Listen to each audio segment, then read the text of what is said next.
Today we're talking about industrialization, or rise of the machines, where they destroy the earth.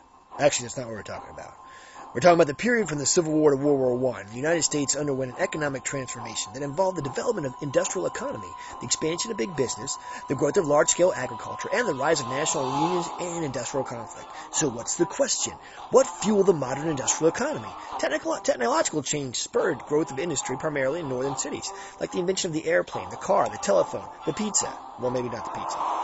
Here's some inventions and innovations. First, the corporation. What did it do? Limited liability, meaning limited risk.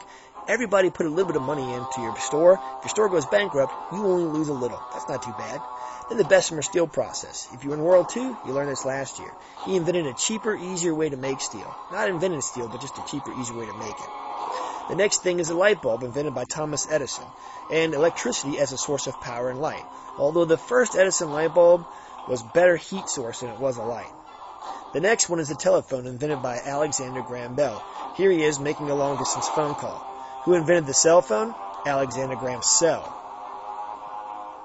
The airplane, not invented by the Wright brothers perhaps, but they're just known for the first flight, and they were smart enough to have a photographer there to catch it on film, down in the Outer Banks. The next one is the assembly line manufacturing, Henry Ford. But you say Henry Ford is known for the automobile. Yes, he is. He didn't invent the automobile, and he didn't invent the assembly line either. He just put the two together. Here, these guys didn't invent anything. All they did was just buy a lot of stuff. Andrew Carnegie bought steel mill after steel mill after steel mill and became the man of steel. The next guy, J.P. Morgan, again, didn't invent anything, just took a lot of money, and he created the world's biggest bank, basically. Invested. Still around today, J.P. Morgan Chase.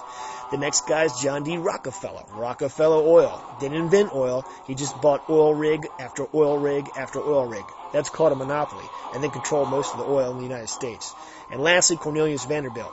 Didn't invent the railroad, just bought railroad after railroad after railroad to put them together. See, here he is, riding between two ones. He's a daredevil, isn't he? Why do we quickly transform economically? Laissez-faire capitalism, meaning hands-off. The government would not do anything to restrict these businesses, and then giving free land to the railroads. The increasing labor supply from immigrants and immigration and migration from farms. Lots of workers coming in every day from different countries. And lastly, America's possessions of wealth and natural resources and navigable rivers. Things like coal and timber. And barges can move that coal and timber up and down the rivers.